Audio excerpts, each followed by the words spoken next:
Mr. Cowan and President Obama met for over 40 minutes in the Oval Office before the traditional handing over of the Shamrock ceremony. In his remarks, the President spoke about his Irish roots. He hails from County Offaly, and it was brought to my attention on the campaign that my great-great-great-grandfather on my mother's side came to America from a small village in this county as well. We are still speculating on whether we are related. I do share, though, a deep appreciation for the remarkable ties between our nations.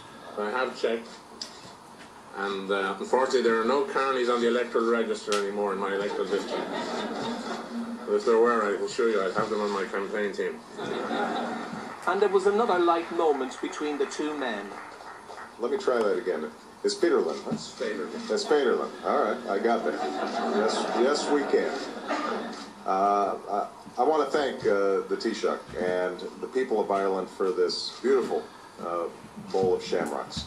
Not only does it symbolize the deep and enduring bond between our peoples, but it serves as a hopeful reminder that whatever hardships the winter may bring, the eternal promise of springtime is always around the corner.